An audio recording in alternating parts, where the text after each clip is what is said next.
Hey, yeah, Okay. there Now it it is. says setting up your webinar for Facebook Live, but I think I'm actually live. Okay, done. Redirecting to Facebook Live page. And it just redirected me to Facebook in general. So now I'm going to go to my actual page so I can see what the image looks like. And okay, it looks like we are live. Hey. All right, now I've got like 4 different videos going. Okay. All right, we are all good to go. So hello, Internet. Welcome back. This is Authors Just Talk About, and today we are talking about travel. So I'm HP Holo, author of The Wizard's Way, and I have 2 authors with me today. One, unfortunately, Casey Ezel could not be here because of a work conflict, but I do have 2, and we're going to talk about travel and have fun. So I'll just let them introduce themselves and whatever books they have that are coming out.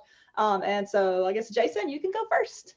Hi, my name's Jason Cordova. I'm the author of Wraithkin, Darkling, a few Four Horsemen universe novels, and I have a anthology coming out from Baen that I'm editing next year. Nice. Congratulations on the Thank you. Baen contract. All right, Les. Yeah, hi, I'm Les Johnson. I write popular science books and nonfiction and science fiction. My latest book is an anthology that came out from Baen last year called Stellaris, People of the Stars. And I've got 2 novels coming out this summer, one with Travis Taylor. It's a first of the 3-book series called Saving Proxima. And then I have a solo novel coming out in the fall, also from Baen Books, called The Space-Time War. So it's going to be a big year. Yay. That actually reminds me that I have book links to share in the chat once we start talking. So I'm going to do that. So first, all right, I'm going to kick us off by asking, oh, you know what? I forgot. Along with my stuff, I'm actually doing a giveaway right now. Or actually, it's my husband, but he and about 5 other authors got together and are giving away a bunch of signed space opera and giant mecha and space adventure books. So if anyone who's watching wants to try to win those signed books, I'm going to post the link in the comments. But okay, now on to travel. So first basic question, where are you from originally, and where do you live now? How about Les? Well, hey, yeah, originally I am from a wonderful place to grow up, a little town called Ashland, Kentucky. It's in the northeastern part of the state of Kentucky, where if you look a little bit to the northeast, you see Ohio, or a little bit to the northeast, you see West Virginia, a little bit to the northwest, you see Ohio. It's where those 3 states all come together on the Ohio River. Great town to grow up. Went off to college in Lexington, Kentucky, and now I live near Huntsville, Alabama. And I moved to Alabama because I work for NASA at the Marshall Space Flight Center. So I was brought here for work. Cool. Jason? I was actually born in Orange, California. That's right about 20 miles away from Los Angeles, give or take. Not sure. It's actually right across the street from Disneyland. Oh, nice. Yeah. I lived there till I was, went to college. After college, joined the Navy. Then I've lived pretty much all over the United States, but now I live in a tiny little town in on the West Virginia border. And I actually grew up in upstate South Carolina. And then as I moved out of my parents' house, moved about 30 minutes away to just a more cityfied part of upstate South Carolina. So I haven't traveled all that much in terms of living, but I like where I am. It's got good weather and it's families here. So my next question, what's the furthest you've traveled from home? How about Jason? Well, I don't know the exact distance, but either it's the UAE, United Arab Emirates, or Australia. I'm not sure which one's further from me at the moment. I should have researched that, actually, thinking about hindsight. It didn't occur to me to actually research my questions until like 30 minutes before this panel started, and I'm the one running the panel, so don't feel bad. Les, how about you? The furthest? Well, I didn't look up the miles either, but it's also a toss-up. It's a toss-up among 3 different places, either Australia, which I loved, or South Korea and Japan. I've traveled to all 3 of those parts of the world, and they're all very far away. So very long airplane rides. Oh, yes. I think the furthest I've traveled, I think, is actually Germany. My husband works in the automotive industry and had to go there for training once.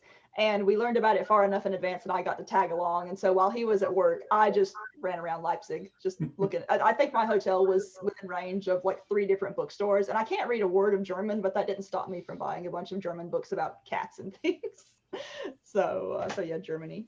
Now here's Jason, just out of curiosity, Jason, what part of Australia were you in? We were down in Sydney, actually. It was a 4 water ski race. Okay, yeah, I was in the southern part of the country. I can't even, Adelaide. I was there for a conference. Ended up touring along the coast there, and it was just gorgeous, just wonderful. I was really young when it happened, so I was like 12 or 13. Ah, okay. Well, this was just a few years ago for me, so. I'm curious to ask, now that both of you have been to Australia. Okay, on the internet, Australia has this stereotype of being this continent of insanely dangerous animals and whatnot. How true is that based upon your experiences in Australia? Sydney's pretty well developed, so I didn't even know about the reputation of Australia until I was an adult. Then everybody's like, "Oh yeah, Australia will kill you." I'm like, "Really?" Because I thought they were pretty nice people. I think it was Australia, not Australians. No, I didn't see anything like that. I was also in mostly urban areas, except while we were touring, and we stayed in some nice little hostels along the coast. And I never saw scorpions or all the supposedly nasty stuff that's there. Now, our guide, I don't know if it was just part of the ambiance, right, of being there, but he talked about all that. But most of that was going to be inland, not along the coast. Mm-hmm. Cool. All right, so the big question, where all have you traveled? I know some of us have traveled quite a bit. Who went first last time? I think Jason went first last time. So how about Les this time? Where all have I traveled? Well, if I hadn't had a computer malfunction, I had a list up on the screen. I've traveled quite a few places. I mentioned Australia, Japan, South Korea, been to Iceland, of course, Ireland, many places in the UK, Germany. You mentioned Germany. I've been to Germany, loved it. Berlin was an awesome city. I was there just shortly, not long after the wall came down, which was kind of nice. Austria, Switzerland, Italy, Slovenia, Greece, Slovakia I've been to. So quite a few places. I've been very lucky, very privileged to be able to travel before COVID hit. Mm-hmm. Who knows when we'll get to travel abroad again. Yeah. I don't even travel that much. And the idea that I can't travel just bugs the heck out of me. Hey, Jason, all right, where all have you been? Well, Australia, like I said before, okay, I'm like doing the map in my head. So, okay, I've been to Puerto Rico. I think that was it for the Caribbean. Spain, Italy, Bosnia and Herzegovina, Kosovo, Montenegro.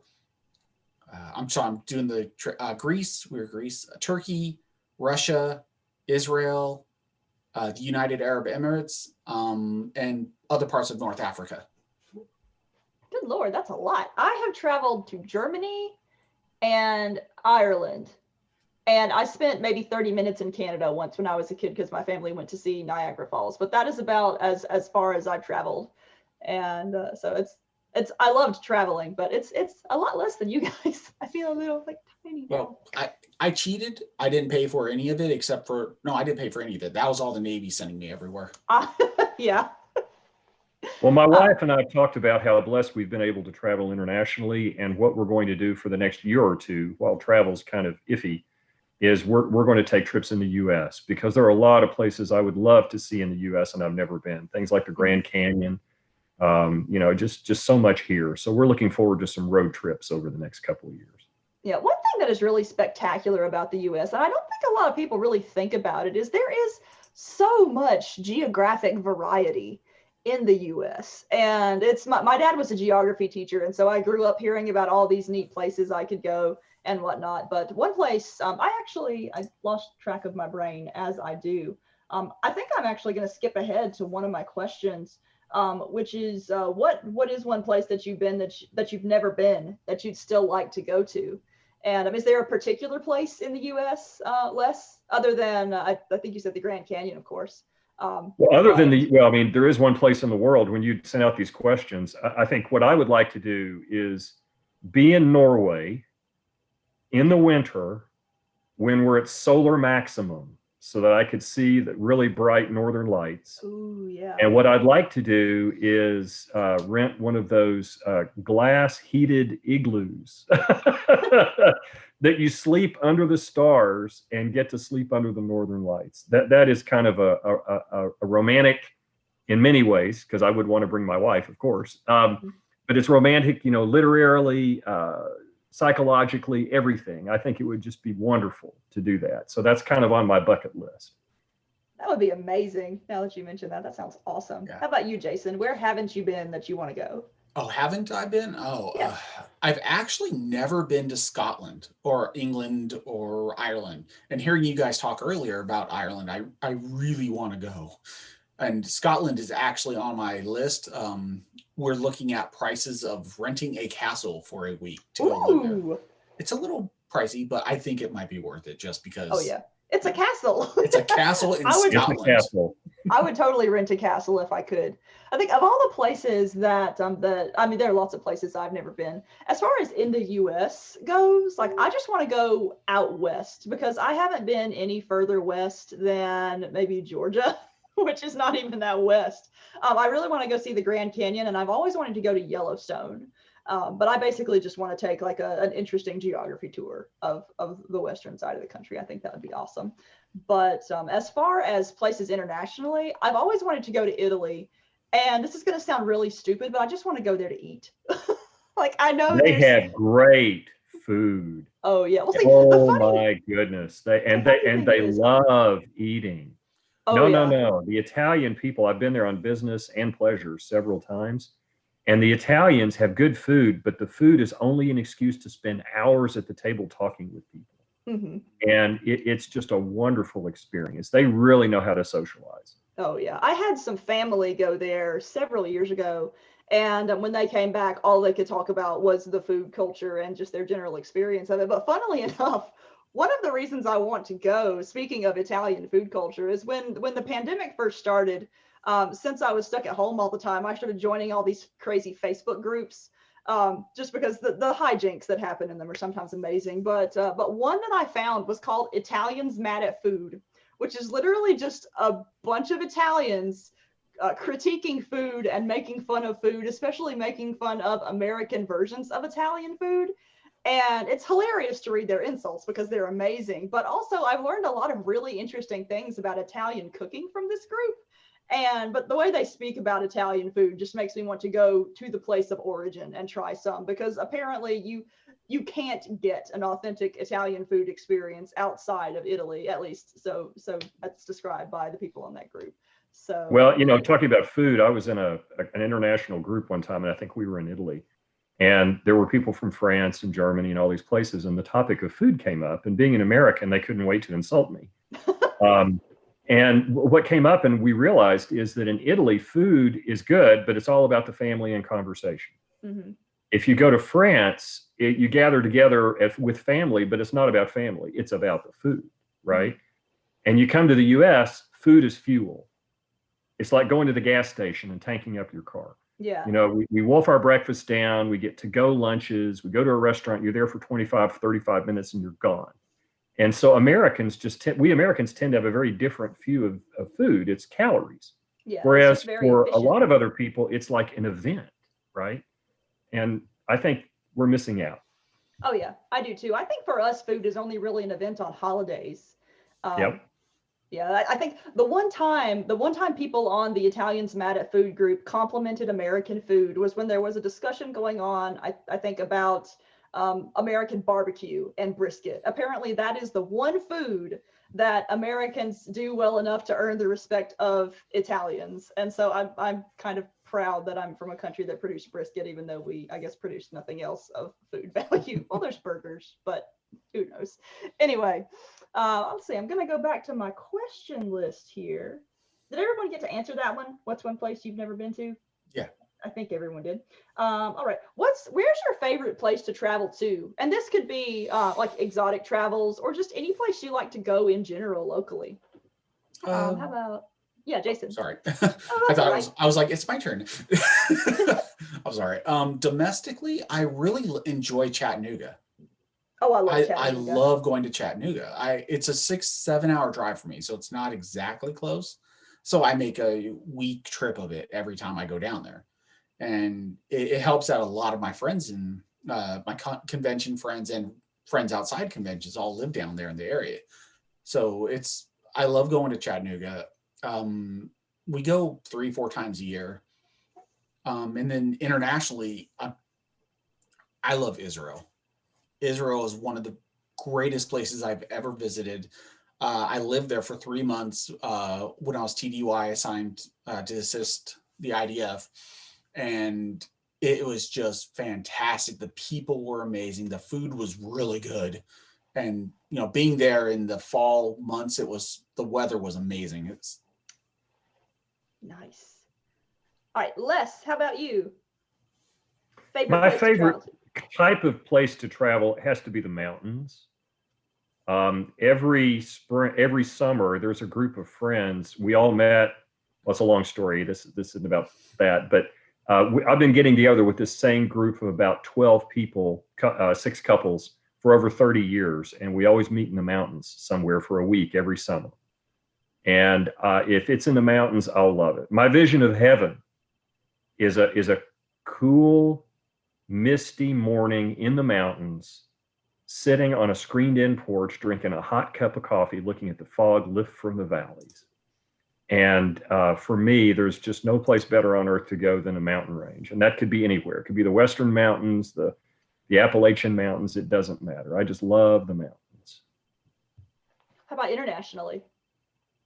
Internationally, I don't know that I have I guess if you look at where I've been most often, it would be back to Italy again. And part of that is it's been work travel, because believe it or not, of all the European countries, in my opinion, the most visionary Europeans technologically for future space and all these other things are in Italy.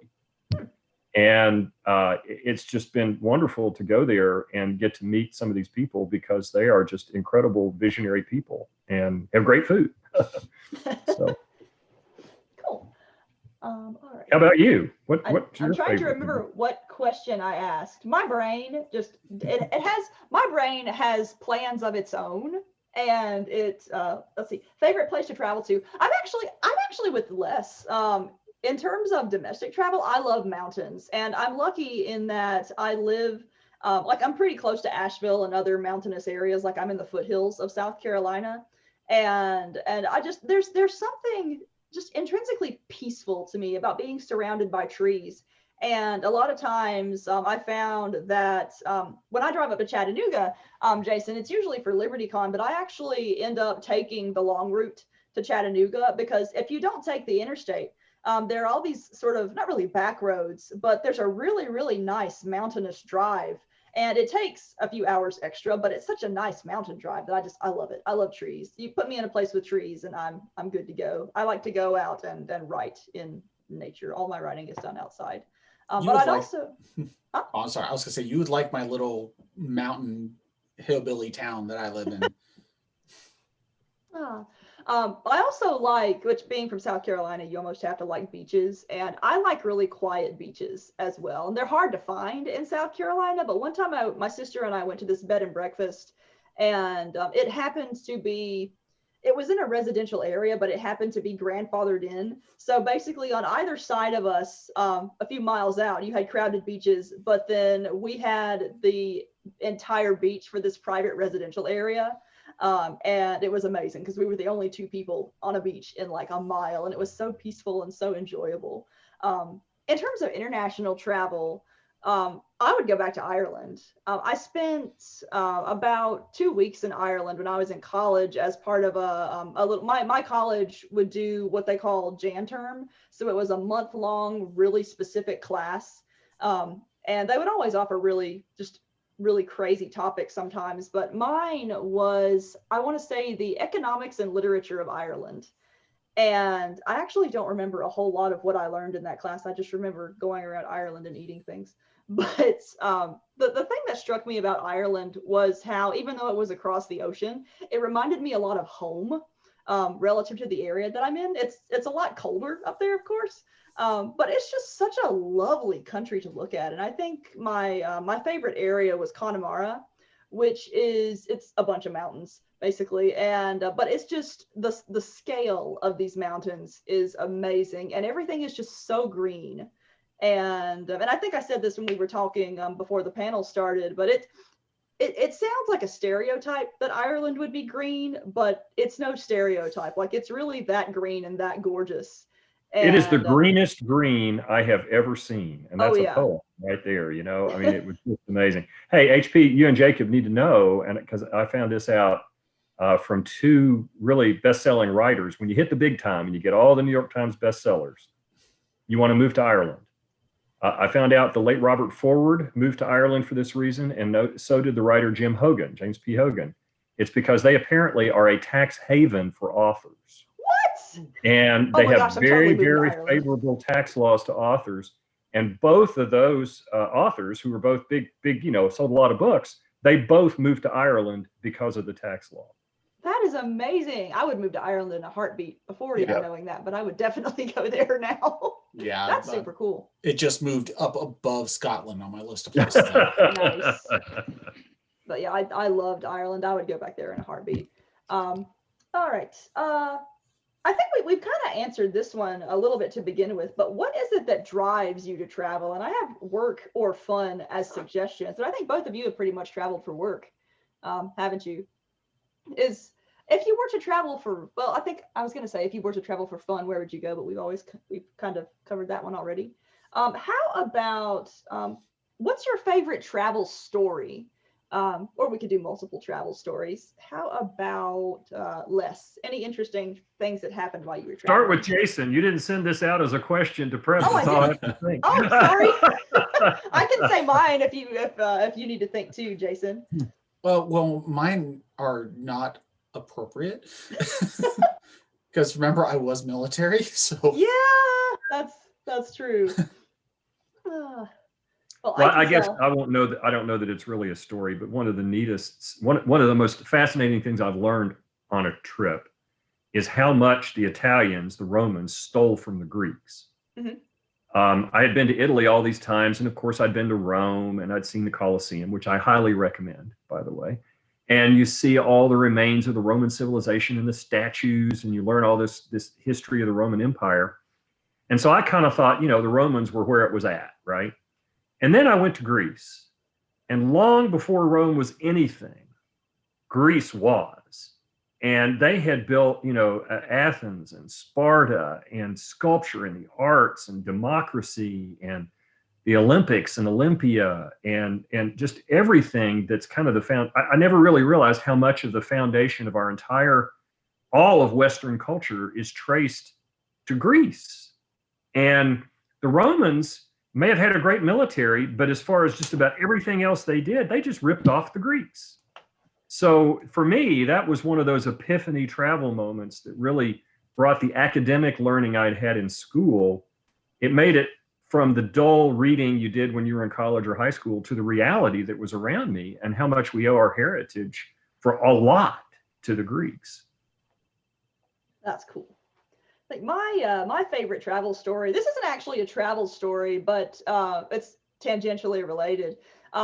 Before my husband and I married, this is actually even before our first date, one of my friends told me about him, and so I Facebook stalked him to see like what kind of person he even was before we decided to meet.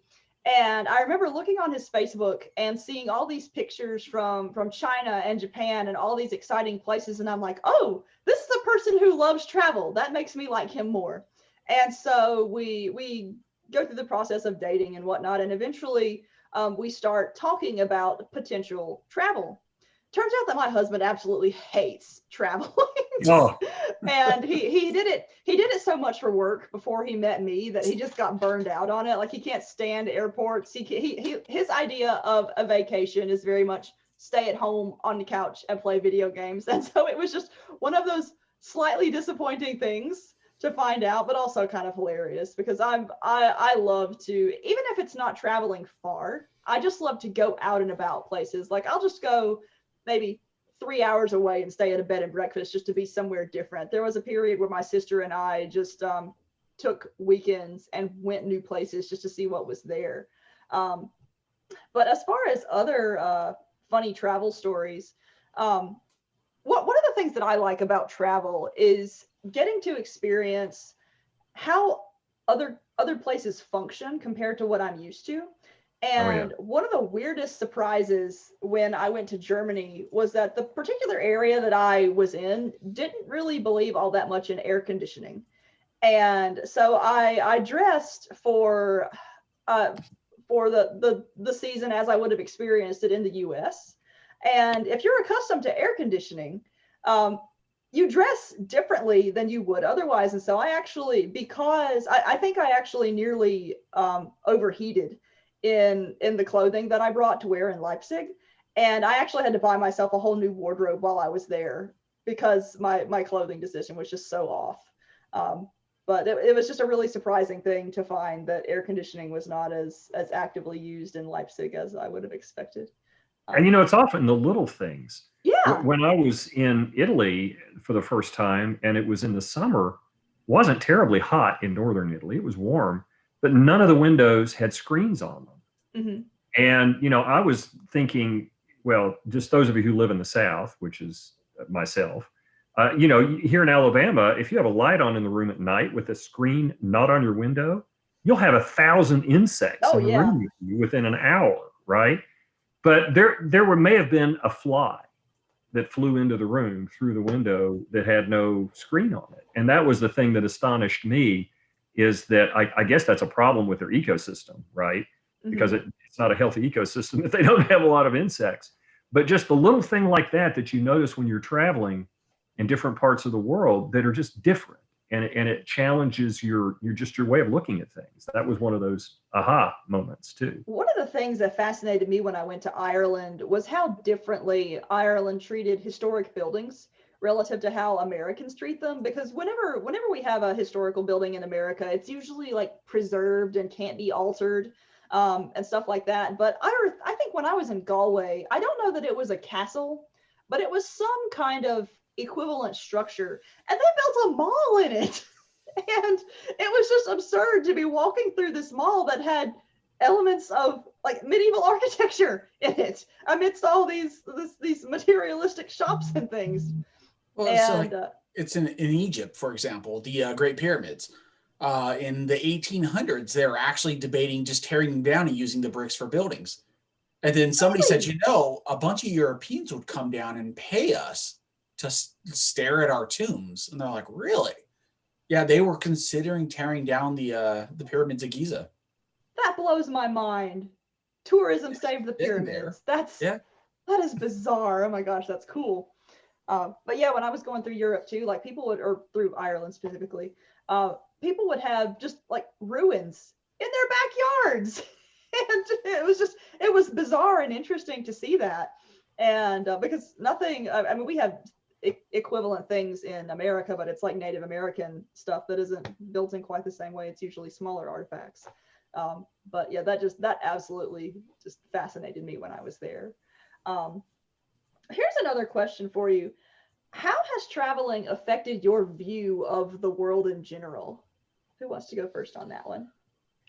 Well, in light of, I'm not going to get political, but in light of current introspection that our country's been going through about the problems we have and things that seem insurmountable, when I've traveled, I've realized it really is, we have it much better here in terms of openness, acceptance, mainstreaming of all sorts of people, of ethnicities. It's really quite shocking to go other places and not see the diverse faces that I see here. I can't walk down the street or go shopping in my little town here in Alabama without seeing people of almost every ethnicity, Black, white, Asian, you name it. They're everywhere, and they're all Americans, and we're all just kind of here together, right? But when I've traveled and I go to other places, you just don't see that. It was a really odd experience to be in Australia in a bar and they're having a sporting event on TV with two teams playing, and everyone on both teams was white. It just didn't seem right. And I go down the streets in Japan, and you can see the other Europeans or someone from Africa, because they're like the only one out of 1,000 people around you that don't look like everybody else. And even in Europe. So for me, it gave me a whole new appreciation that I think I wish a lot of our fellow Americans would have, that we have a lot of problems to overcome here with racial equality and all these other things. But compared to other places in the world, we are truly one of the most integrated cultures on the planet. Mm-hmm. And for me, that has been one that of the last year or year and a half, we've had so much turmoil. It really made me realize that we have a lot to overcome, but we are so blessed compared to a lot of other places in terms of that kind of environment. Anyway, that you asked, and that's the thing that I learned. Oh, I very much agree. Gained a whole new appreciation for. How about you, Jason? I kind of did a rabbit brain and I forgot the question. It's how has traveling affected your view of the world? Oh, okay. Actually, Israel is a really good point. When I was there, it was the 90s, and they were getting hit with a lot of terrorist attacks on almost a weekly basis. And everybody's saying, "Oh my, it's such a war zone there. You don't want to go. You don't want to. It's dangerous. Be careful. Someone's going to bomb you or something." Outside of a very few hotspots, which we weren't allowed to go to, Israel is very American. And like Les was saying, they're very accepting of other cultures. Yeah, they have their offshoot branches where you just don't go into that neighborhood because you just don't, because you don't belong in that neighborhood. Like the differing religions was most of it. But for the most part, their culture is very much like ours in some respects, where they're accommodating. And they don't care what your appearance is. They're more concerned about, what are you going to do with that? Mm-hmm. And it was eye-opening, because Israel was pretty much the only place where I felt, okay, this is vaguely like the US, but I mean, it's still different, but it vaguely, the mindset reminded me more of home than anywhere else.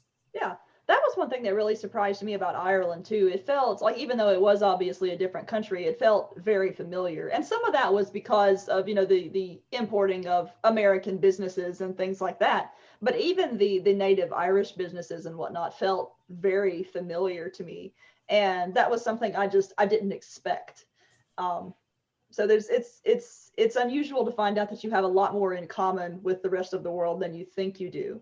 Well, not unusual is the wrong word, but I guess surprising and interesting. Well, HP, I think part of that is the fact of who settled this part of America.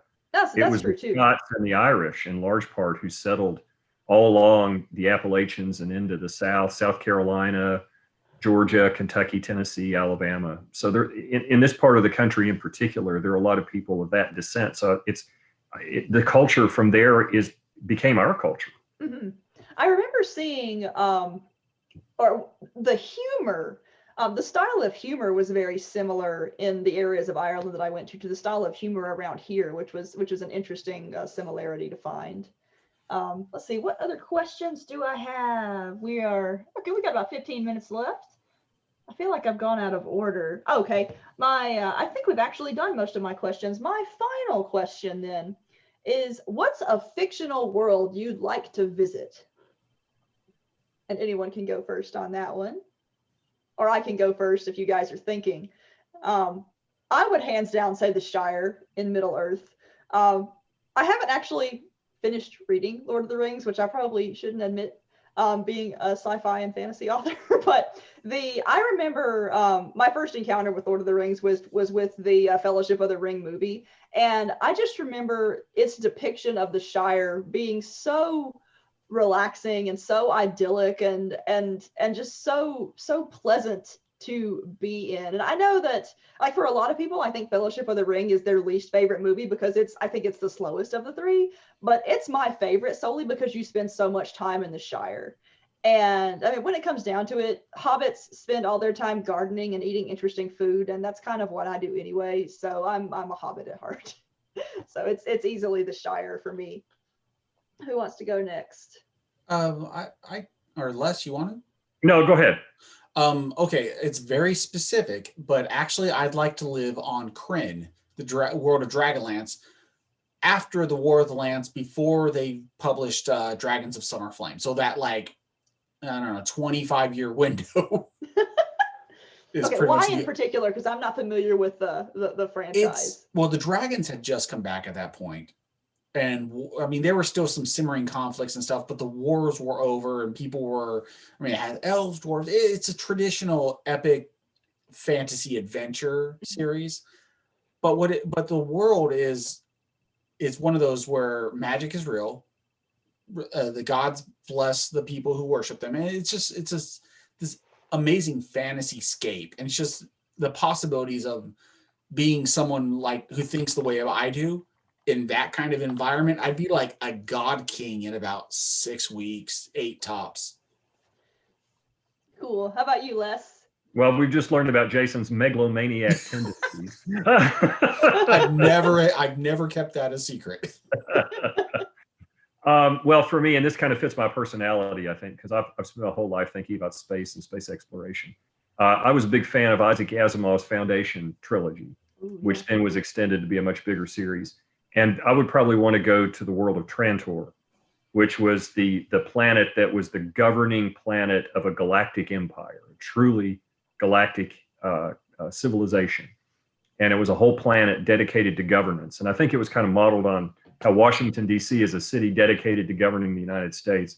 He kind of extrapolated that to be this planet that was the seat of everything that was going on in the entire galaxy. And of course, I'd want to be there before civilization fell, because that's the story of Foundation. But just the notion of there being a civilization that could span a galaxy and that would be the hub of it, to me, that would just be amazing. Yeah. Don't get me wrong. I did consider David Weber's Honor Arrington verse, but then I realized that's a lot of space battles and I'd get drafted. I've seen his body counts. I'm good. Too close to reality, huh? Yeah. We'd get hit with that Weber worth of missiles. We wouldn't survive. All right. Well, we have reached the end of my questions. So I guess we can spend the last 10 minutes. Do you have any other fun travel things you'd like to say? Any fun travel stories? Let's see, where have I'm trying to think of other questions, but my brain is just not working right now as it does. Did any come in from Facebook? Is anybody out there asking any questions? Let's see, we've got a hello from Yvonne. And no actual questions though. So again, if those who are watching, please, if you have any questions, feel free to ask. In the meantime, I'll have to tell you. Go ahead, Jason. I was going to say, you said you were from Ashland, right, Les? Yes, that's correct.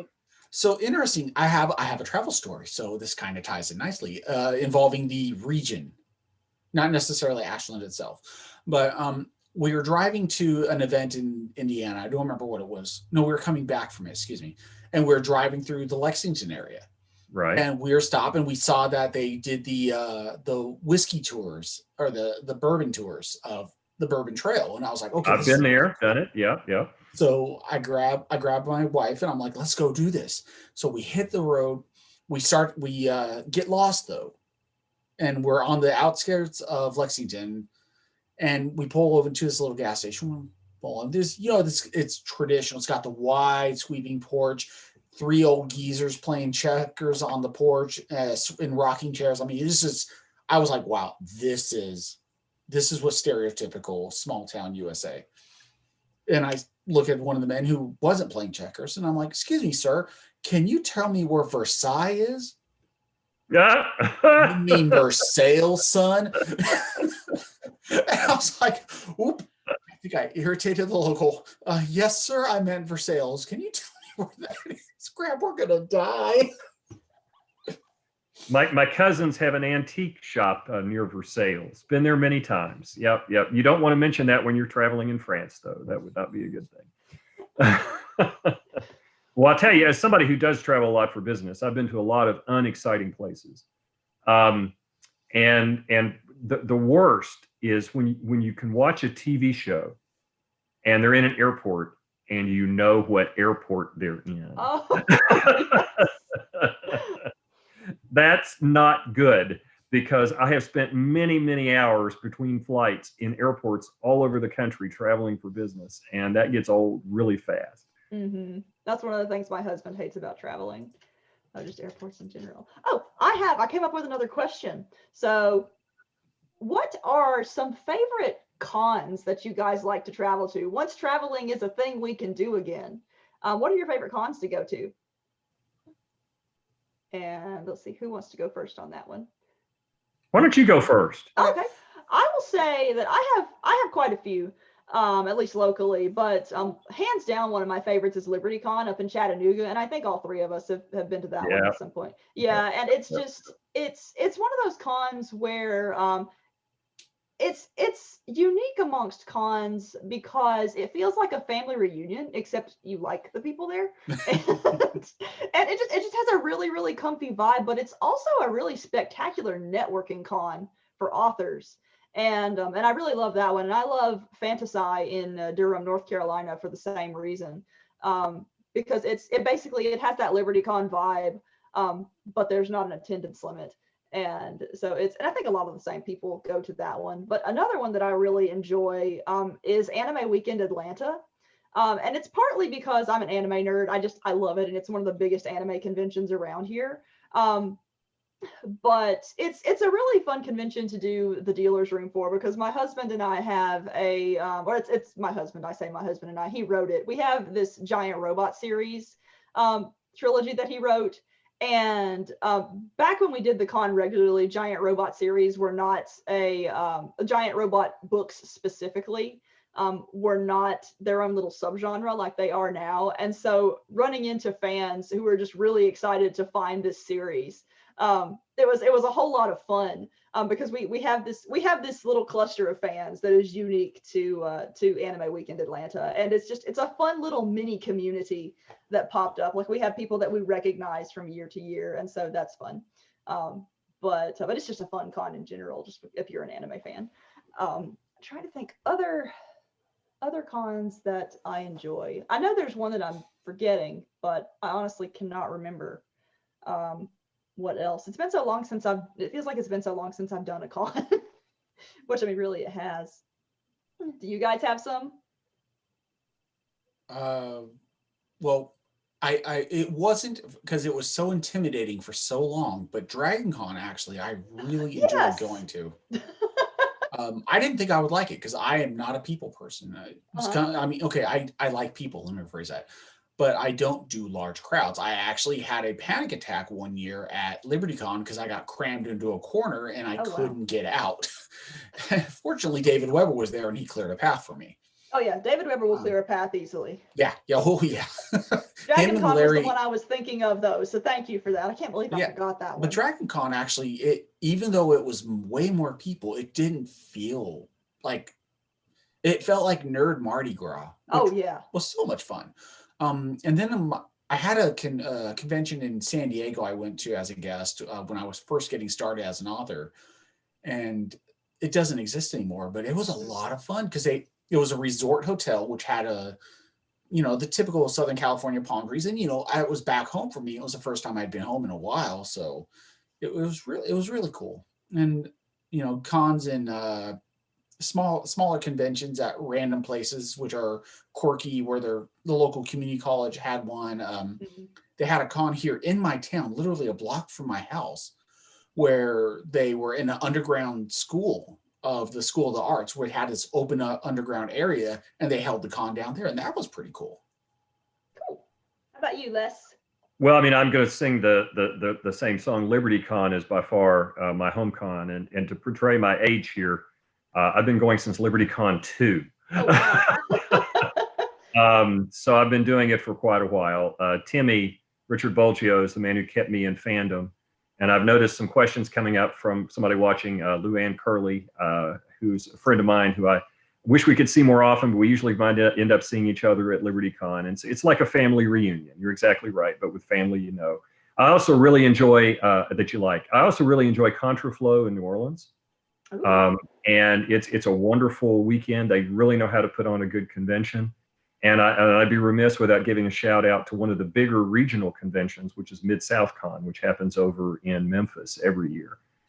They've always been very hospitable, and I feel at home there. And of course, you're right, Dragon Con, but Dragon Con's in a class by itself. Yeah. I mean, Yeah. there are conventions, and then there's Dragon Con. Yeah. I feel And like I when you can't go, imagine not being a people person and going to Dragon Con. That's just hard for me to imagine. It was surprising. I didn't think I would be able to handle it. I forgot I'd been to Mid South Con once. They were a good con, and I'm gonna Yeah, have to they add have- Contraflow to my list of ones I need to Yeah, go to same at least here. once. Yep, it's a good one. They really know how to. Well, it's New Orleans, so they know how to do a good party, but they also throw a great con. yeah, I feel like Dragon Con is one of those cons where you almost have to go in with a plan of attack because it takes so long to get anywhere. And but at the same time, like when my husband and I go, we pretty much just people watch. Like there's so much good people watching there that oh, I have a Dragon Con story. Speaking of which, the first year we went, we decided to sort of go big with cosplay, and I decided to make my first full body armor cosplay. I was Kara Sloan, who is a character from War Machine, which is kind of a Warhammer like miniatures game, just on a smaller scale. And the armor was awesome and looked great. But over the entire course of making it, I did not register that I was going to be in Atlanta in summer heat. Uh-oh. And our hotel was not one of the host hotels. So we were going to be walking from our hotel to the con. And by the time we actually made it to the first con hotel, I was so overheated, I just had to stop. I didn't put any vents or anything in this armor. And so I'm actually in the process of remaking it so that I don't pass out while I wear it. But that was my interesting Dragon Con travel story. I think the first day we actually ended up getting me a taxi back to the hotel so I could recover. And then the second day when it was slightly less crowded, well, the second day for us would be Sunday. I came back out in the armor and was able to breathe in it and take it off when I needed to. But yeah, that was an adventure. That was my Dragon Con travel story. All right, well, we are at 9 o'clock, so I believe that will be it for us, unless you guys have anything else you want to add. And I don't see any heads shaking or anything. So again, No. Oh. I want to thank you for inviting me onto this. This was a lot of fun. Jason, it's good Yeah. talking to you. It's good seeing you again, Les. It was good. Yes, and thank you both for coming tonight. This was a lot of fun. It was. I'm just going to have you guys go down the line again, say who you are, what books you have out. Also, for people watching, in the comments, I've included links to their most recent books and websites and all that fun stuff. So it's easily clickable. But again, I'm HP Holo, author of The Wizard's Way and moderator of this thing. And next, let's see, Jason. My name is Jason Cordova. I'm the author of Wraithkin, Darkling, and 2 other books in that world. Also editing an anthology called Chicks in Tank Tops for Bane coming out next year. Yes. Esther Friesner inspired it. So is this part of the Chicks in Chainmail series, or is it a separate thing? It's a separate thing, but she's giving me she's doing the forward and she's contributing a story. So I'm very happy to have her on. I'm adding that to my to read list. All right, Les. Yeah, sure. I guess if people are interested in reading what I've written, I'd recommend a couple of books that are already out. One is Mission to Methane. It's a first contact novel I wrote, and probably the best-selling book I've had. It's from Baen, and it's available. And if you're interested in nonfiction, I co-wrote with a friend of mine, Joe Meany, a book about this new super material called graphene, which I could talk about for hours. But if you want to know how this material is going to rock our world and change it for the better, check out our book on graphene. I'm curious now. I'm going to have to check that out. Well, again, thank you both for coming. And that'll be it for us this time. So goodbye, Internet. Goodbye, Jason and Les. And good night. Good night. Bye.